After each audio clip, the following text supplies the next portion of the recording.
తీసు నమస్తే. కొసాజ్ ప్రసాద్.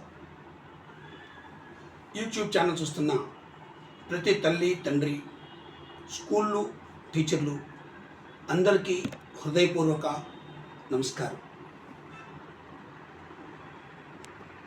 నా 24 సంవత్సరాల అనుభవంలో విద్యార్థులు వాళ్ళు పడుతున్న అంశాలు, వాళ్ళు పడుతున్న స్ట్రగులు,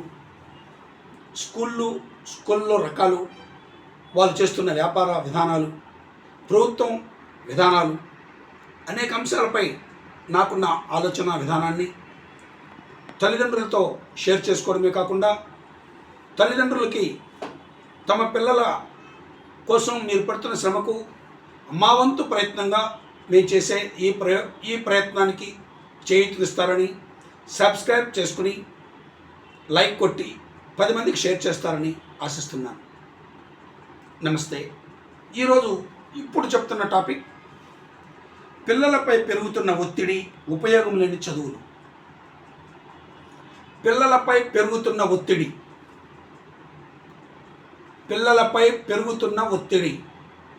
ఉపయోగం లేని చదువులు అంటే నిరుపయోగంగా ఉన్నటువంటి విద్యా విధానాలు. ఒక్కసారి ఆలోచించండి, ఎంత ఒత్తిడికి లోనవుతాడో.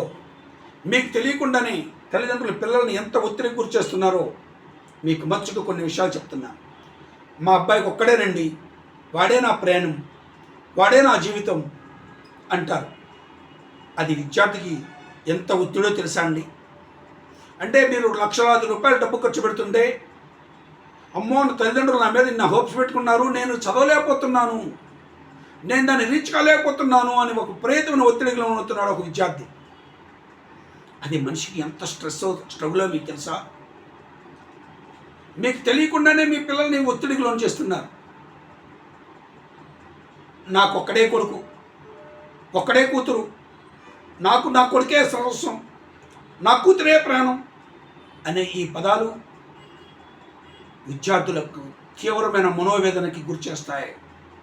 విపరీతమైన మానసిక ఒత్తిడికి గురవుతారు. వాళ్ళు పెరిగి పెద్ద అవుతున్న కొద్దీ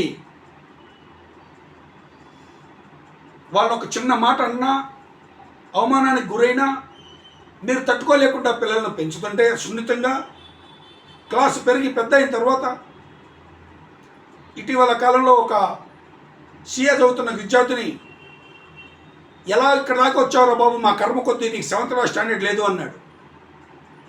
వెంటనే 3rd ఫ్లోర్లోంచి దూకేసి కానూరులో సిఏ చదువుతున్న విద్యార్థి విజయవాడ కానూరులో దూకేసి చచ్చిపోయాడు.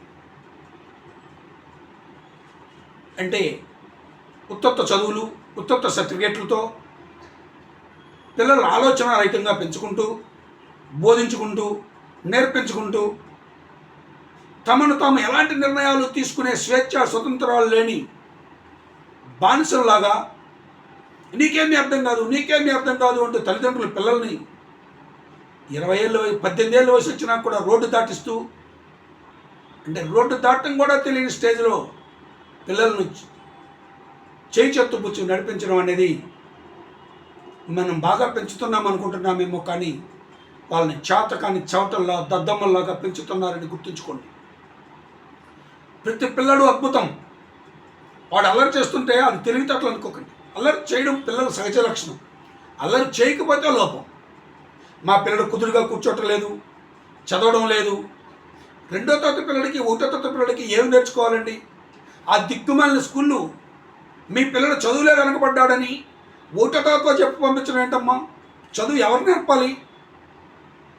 మీరు మళ్ళీ హోమ్ ట్యూషన్లు పెట్టడం, హోంవర్క్లు చేయించడం, పిల్లడికి చదువు ఎలా వస్తుంది? ఆలోచించండి. మార్కుల కోసం ఒత్తిడి, ప్రెషరు. ఇలాంటి మార్కులు రాకపోతే పనికిరాడా చెప్పండి? 10th 5 times తప్పిన అమ్మాయి జిల్లా జడ్జి లేని వాళ్ళు ఉన్నారు. 10th 8th క్లాస్ చదివి మానేసి 30 ఏళ్ల వయసులో మళ్ళీ తిరిగి డైరెక్ట్ డిగ్రీ కట్టుకుని వాళ్ళు గవర్నమెంట్ స్కూల్ టీచర్లు అయిన వాళ్ళు ఉన్నారు, పోలీస్ అధికారులు అయిన వాళ్ళు ఉన్నారు. చదువుకు మూలం